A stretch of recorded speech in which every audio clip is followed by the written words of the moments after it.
प्रिय विद्यार्थियों, आप पिछले वीडियो में स्वर के बारे में पढ़ चुके हैं। अब पढ़ेंगे व्यंजन वर्ण। व्यंजन वर्ण वर्ण विचार पढ़ रहे थे। वर्ण परिचय। वर्ण परिचय में स्वर पढ़ चुके थे, तो व्यंजन वर्ण, ठीक है।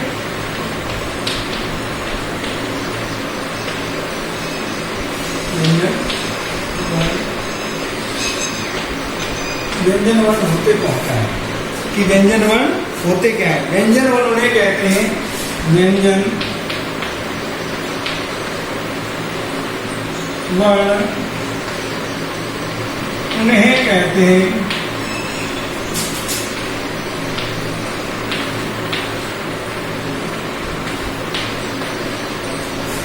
हैं जो स्वर की सहायता के बिना, जो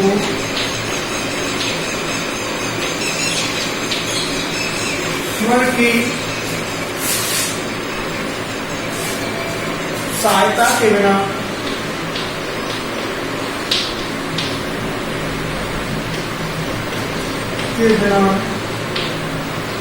उच्चारित नहीं हो, कि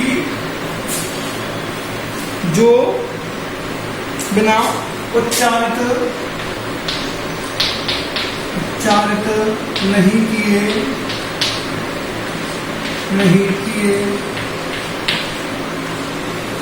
नहीं किए जा सकते हैं। व्यंजन वर्ण किसे कहते हैं? कि व्यंजन वर्ण उन्हें कहते हैं जो स्वर की सहायता के बिना उच्चारित नहीं किए जा सकते हैं। व्यंजन वर्णों का उच्चारण काल, इसमें ये लिखा पीछे ना, व्यंजन वर्णों का उच्चारण काल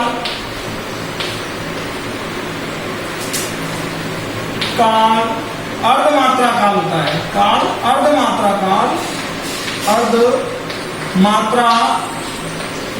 काल होता है। आधी मात्रा का समय लगता है कि व्यंजन का जब उच्चारण करते हैं तो कितना समय लगता है? आधी मात्रा का समय लगता है।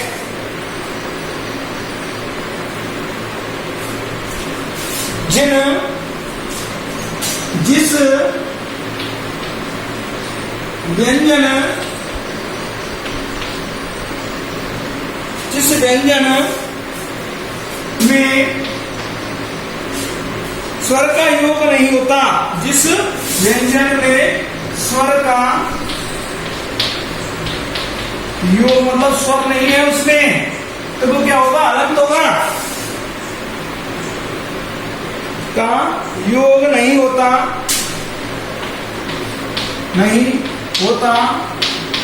उसमें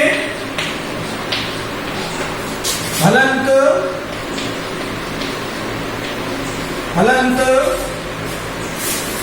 लगाते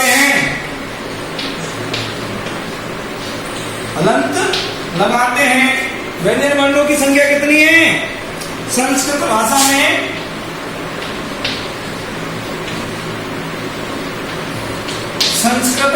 में व्यंजन वर्णों की संख्या,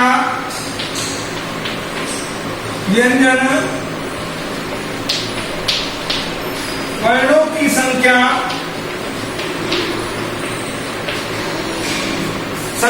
33 है। कितनी है? 33 है। कि व्यंजन वर्ण उन्हें कहते हैं जो स्वर की सहायता के बिना उच्चारित नहीं किए जा सकते। व्यंजन वर्णों का उच्चारण काल अर्धमात्रा काल होता है। व्यंजन वर्णों का उच्चारण काल क्या होता है? अर्धमात्रा काल। कल अपन ने एक श्लोक पढ़ा था कि एक मात्रा ह्रस्व, दो मात्रा दीर्घ और दो से अधिक मात्रा मतलब तीन मात्रा त्रिमात्रा काल है। क्या प्लुत और अर्धमात्रा काल व्यंजन पढ़ा था कि नहीं पढ़ा था? एक मात्रो भवेते ह्रस्वो द्विमात्रो दीर्घम उच्यते त्रिमात्रासु प्लुतो छेयो व्यंजनम अचय अर्धमात्रकम। कि व्यंजन वर्ण क्या होता है? अर्धमात्रा काल होता है, जिस व्यंजन में स्वर का योग नहीं होता, कि स्वर ऐसे लेके और ओवर तक स्वर का योग नहीं होता वो क्या होता है, उसमें हलंत लगाते हैं। उसमें क्या लगाते हैं, हलंत। हलंत का पता है कैसे नीचे चिन्ह लगाते हैं। संस्कृत भाषा में व्यंजन वर्णों की संख्या कितनी है, 33 है। तो व्यंजन वर्ण कौन कौन से हैं,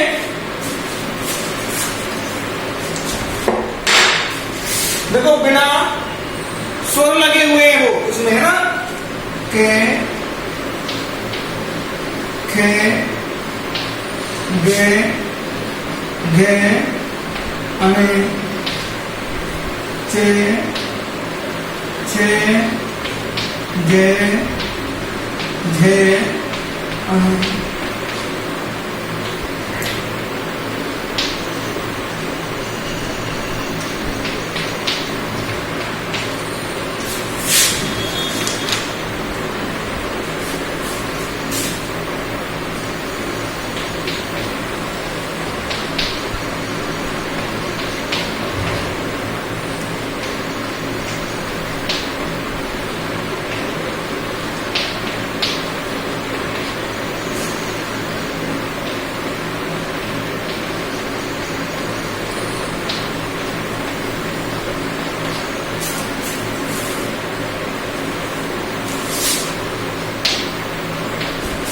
ये, रे, ले, बे,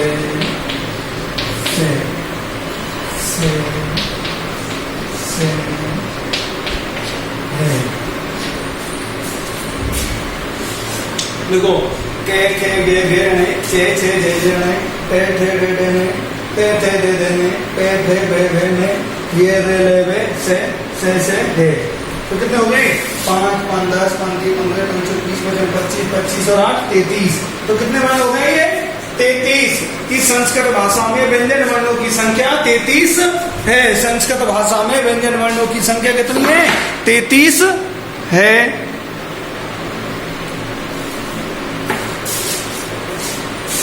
ये जो वर्ण लिखे हुए हैं, ये जो वर्ण लिखे हुए क्या है, ये सभी व्यंजन स्वर से रहित हैं। क्या है ये, स्वर से रहित।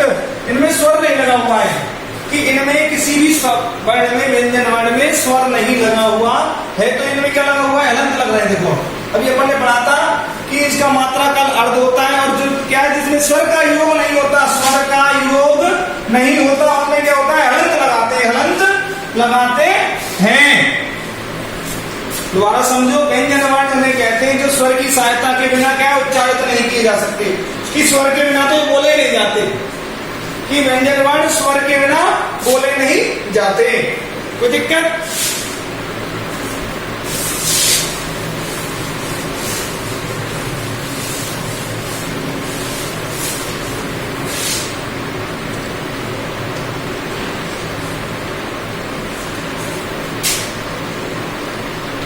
सभी,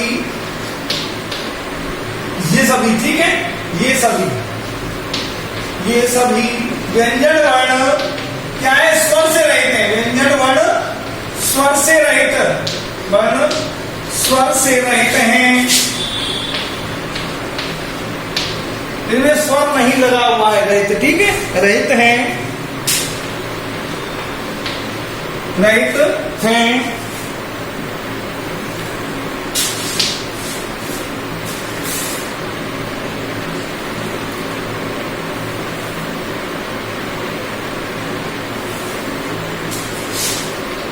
स्वर, और इनमें स्वर क्यों नहीं लगाया, कि स्वर रहित इसलिए किया गया है, स्वर रहित इसलिए किया गया है क्योंकि इन व्यंजन वर्णों के बारे में बतलाने के लिए, हलंत को समझाने के लिए स्वर से रहित इसलिए किया गया, रूप को समझाने के लिए, इनका जो रूप है, जो मेन रूप क्या है, ये है, इसलिए किया है। इनके मूल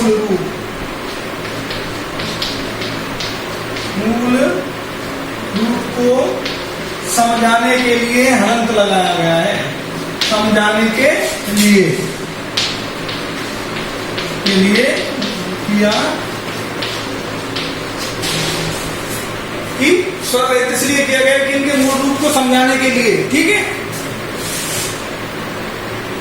अब व्यंजन वर्णों के भेद, व्यंजन वर्णों के भेद, और जो भी किसके कारण होंगे, उच्चारण के स्थान पर ही, कि उच्चारण की भिन्नता के आधार पर, उच्चारण की भिन्नता के आधार पर।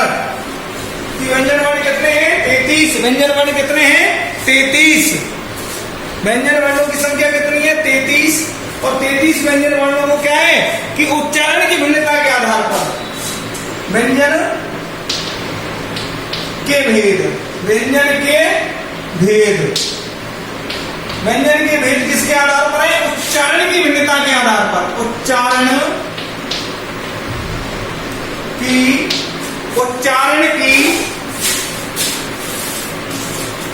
उच्चारण की भिन्नता के आधार पर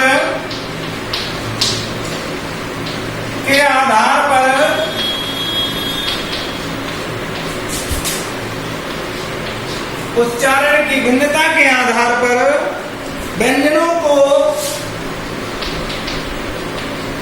व्यंजनों को 3 भागों में विभक्त किया गया है। 3 भागों में विभक्त किया गया है या बांटा गया है, किया गया। देखो कौन कौन से हैं? स्पर्श व्यंजन, अंत्यस्थ। तीसरा नंबर है ऊष्म। तीसरा क्या है? ऊष्म। उच्चारण की भिन्नता के आधार पर व्यंजन वर्णों को 3 भागों में विभक्त किया गया है कि स्पर्श, अंत्यस्थ और ऊष्म। स्पर्श, अंत्यस्थ, ऊष्म। पहला है स्पर्श व्यंजन। स्पर्श व्यंजन, स्पर्श व्यंजन किन्हें कहते हैं और कौन कौन से वर्ण आते हैं, तो किसमें पढ़ेंगे अपन? स्पर्श व्यंजन में पढ़ेंगे। कि स्पर्श व्यंजन में पढ़ेंगे जिन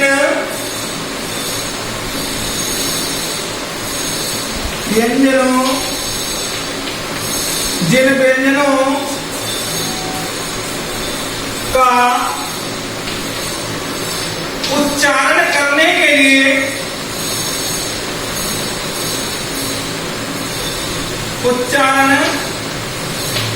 के लिए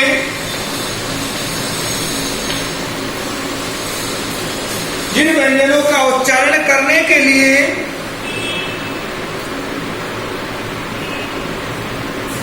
करने में मुख, जिह्वा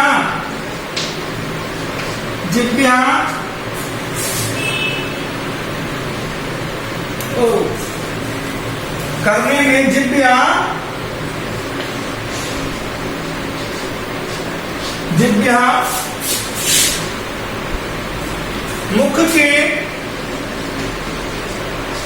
मुख के किसी भाग को, मुख के किसी भाग को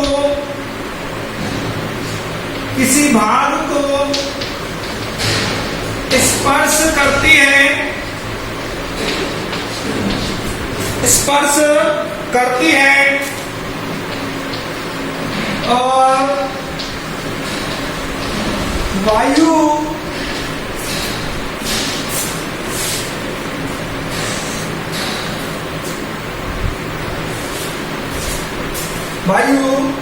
कुछ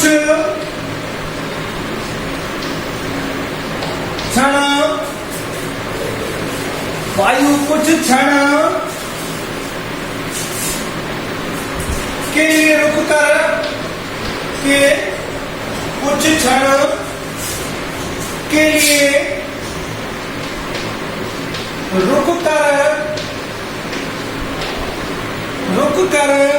झटके से निकलती है,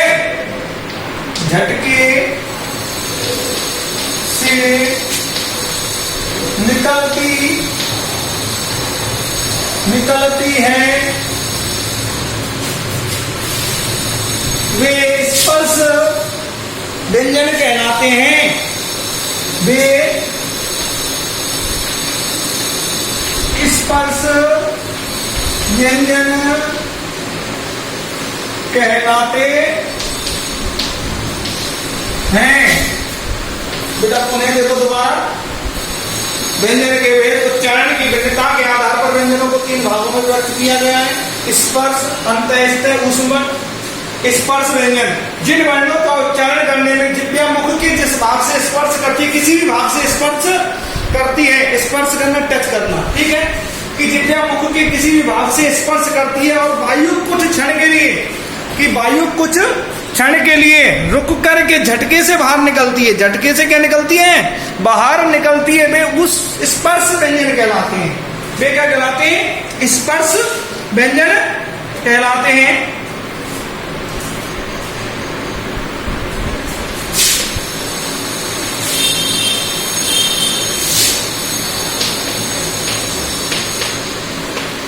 मैं अवसानिया, मैंने मां वसाना,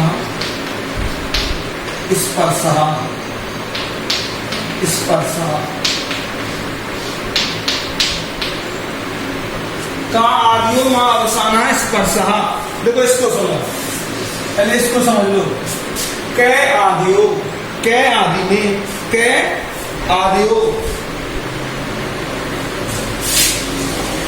कै आदि में, कि कै प्रारंभ में, कै प्रारंभ में,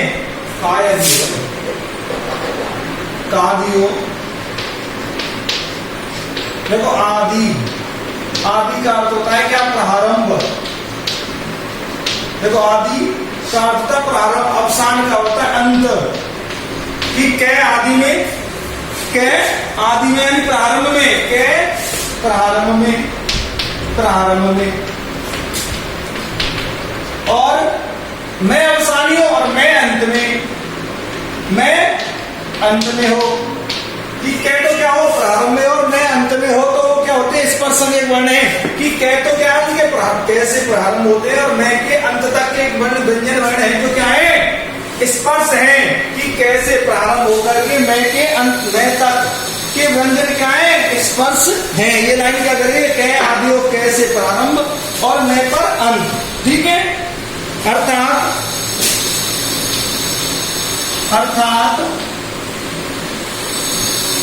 कै से मैं पर्यंत, पर्यंत का अर्थ क्या है? तक। अपने बहुत बार पढ़ चुके हैं कि पर्यंत का अर्थ क्या है? तक। पर्यंत क्वेश्चन में तक, तक व्यंजन स्पर्श होते हैं। व्यंजन वर्ण क्या होते हैं? स्पर्श संज्ञक होते हैं। व्यंजन स्पर्श संज्ञक होते हैं, स्पर्श संज्ञा वाले होते हैं। के आदियो में अवसानियो स्पर्शा, के आदियो में अवसान स्पर्शा, की कैसे प्रारंभ होकर के मैं के अंत तक के वर्ण क्या होते हैं? स्पर्श होते हैं। अर्थात कैसे मैं पर्यंत व्यंजन वाले क्या होते हैं? स्पर्श संज्ञक होते हैं। इनको क्या किया गया है? 5 भागों में, इनको 5 वर्गों में व्यक्त किया गया है। इनको क्या किया गया है? व्यंजन, पर्यंत, व्यंजन स्पर्श संज्ञक होते हैं, ठीक है। अब देखो होते हैं, इनको कहते हैं, इनको 5 भाग वर्गों में व्यक्त किया गया है। इनको 5 वर्गों में विभक्त किया गया है। बांटा गया है, विभक्त किया गया।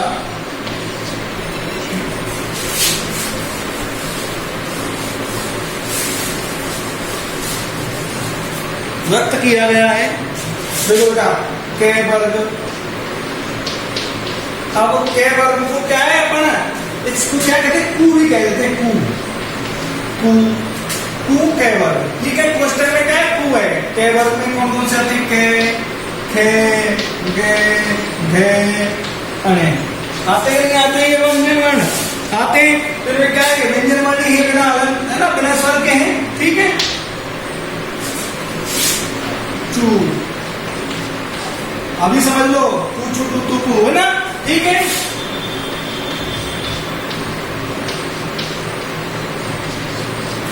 के वर्ग, चे वर्ग, टे वर्ग, ते वर्ग और ते वर्ग, ठीक है। वर्ग अपने समुदाय का बोध करा रहे हैं कि ये कै वर्ग से है, तो कै की जो लाइन है वो क्या है, अपने समुदाय वर्ग की अग्रवाल, खंडेलवाल, ब्राह्मण, जो भी क्या है तो अपने वर्ग का संबोधन करा रहे हैं। तो चे वर्ग, चे, छे, झे,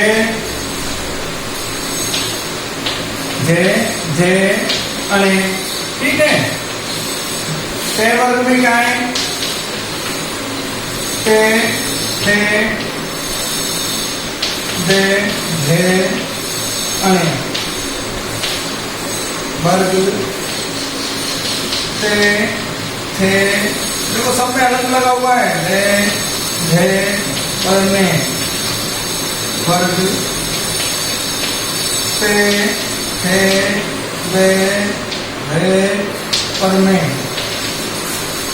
कि इनमें 5 वर्गों में व्यक्त किया गया है कि कै वर्ग, कै खे गे गे अणे, चे वर्ग, चे छे झे झे, टे वर्ग, टे ठे डे डे ने, टे वर्ग, ते थे दे दे ने, टे वर्ग, पे फे वे वे में, ठीक है। तो इनको क्या कहते हैं कि इनके जो वर्ण है, स्पर्श संज्ञक वर्ण है, उनको भी कहते हैं कू चू टू टू टू, ठीक है, कू चू टू टू टू, ठीक है। तो ये अपने अपने वर्ण का बोध कराते हैं। आप आगे पढ़ेंगे अपन उच्चारण स्थान में कि कू चू टू टू कू के अनुसार की, ठीक है, क्या होगा कि सूत्र के अनुसार भी होगा, ठीक है। अभी तो इतना ही। अब देखो अगला है अंत्य स्थिर वर्ण, अंत्य स्थिर वर्ण, अंत्य स्थिर वर्ण, अंत्य स्थिर वर्णों को देखिए बेटा, कैसे नंबर पर है अंत्य स्थिर, अंत्य स्थिर, कि अंत्य स्थिर वर्ण कौन कौन से होते हैं और इनकी परिभाषा क्या है, ठीक है। जिन व्यंजनों का उच्चारण, जिन व्यंजनों का उच्चारण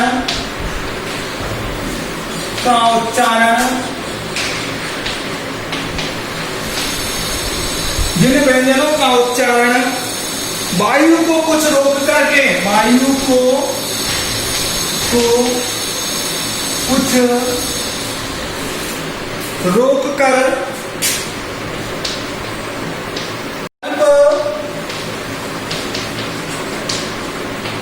शक्ति के साथ किया जाता है, के साथ किया जाता, कि जिन व्यंजन वर्णों का उच्चारण, जिन व्यंजन वर्णों का उच्चारण, देखो चित्र कि अंत्य स्थिर वर्ण है, जिन व्यंजनों का उच्चारण वायु को कुछ रोक कर अल्प शक्ति के साथ किया जाता है, अल्प शक्ति के साथ किया जाता है, वे अंत्य स्थिर व्यंजन कहलाते हैं। वे अंत्य स्थिर व्यंजन वर्ण कहलाते हैं।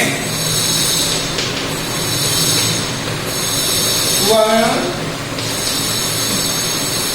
कहलाते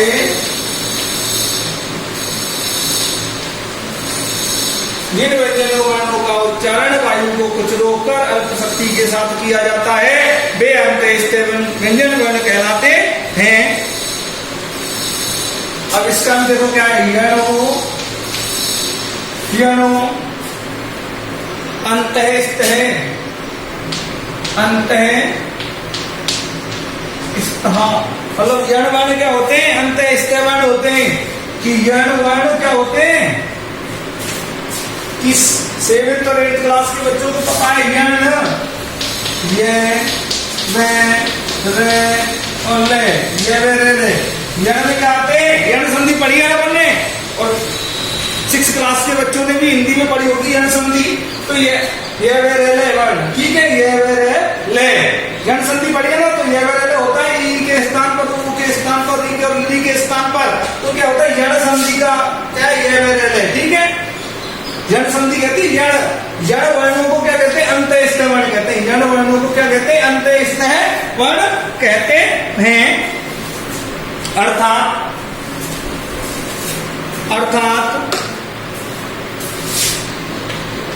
अर्थात यण कोष्टक में ये वे रे ले, ये वे रे ले अंत्य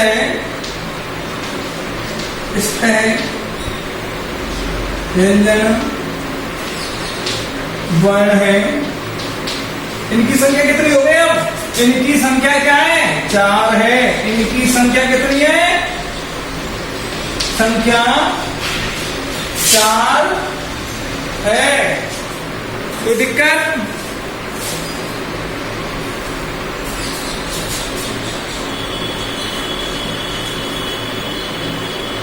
तीसरा था ऊष्म। तीसरा क्या था, ऊष्म व्यंजन वर्ण, ठीक है नहीं। तो ऊष्म में देखो, जिन व्यंजनों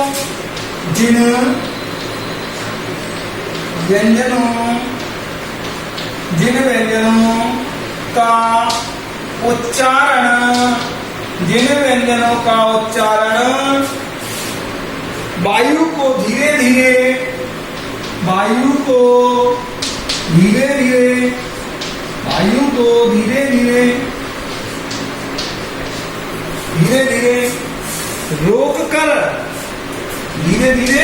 रोक कर रगड़ के साथ, मतलब किसी को स्पर्श करके, ठीक है, रगड़ के साथ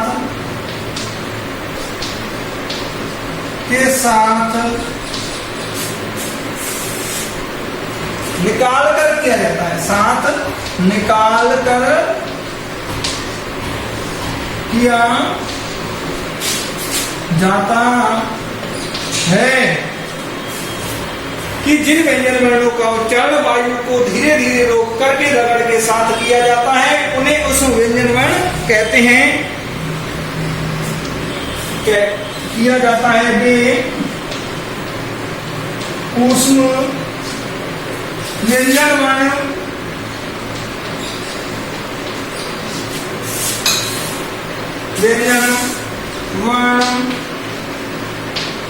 कहलाते हैं।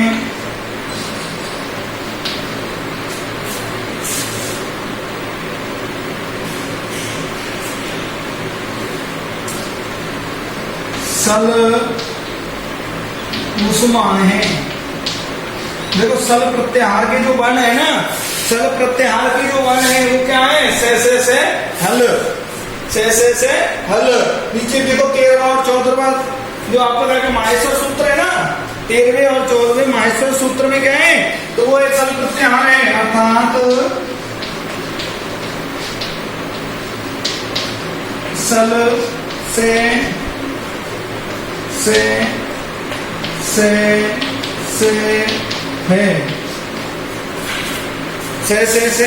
है अंत ऊष्म संज्ञक व्यंजन है। ऊष्म संज्ञक व्यंजन वर्ण है, इनकी संख्या कितनी हो गई, अब इनकी संख्या कितनी है, इनकी संख्या 4 है। अब क्या इनके नीचे पीछे लिख लो कि वर्ण कौन से, ये वे रे ले, ठीक है। और यहाँ लिख दो से है 4।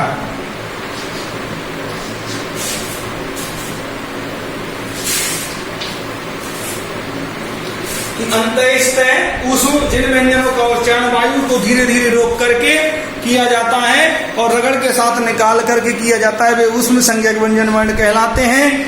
ऊष्म संज्ञक वर्ण सल उस्मान है, अर्थात सल से है, ऊष्म संज्ञक व्यंजन वर्ण कहलाते हैं। इनकी संख्या कितनी है? 4 है, से है।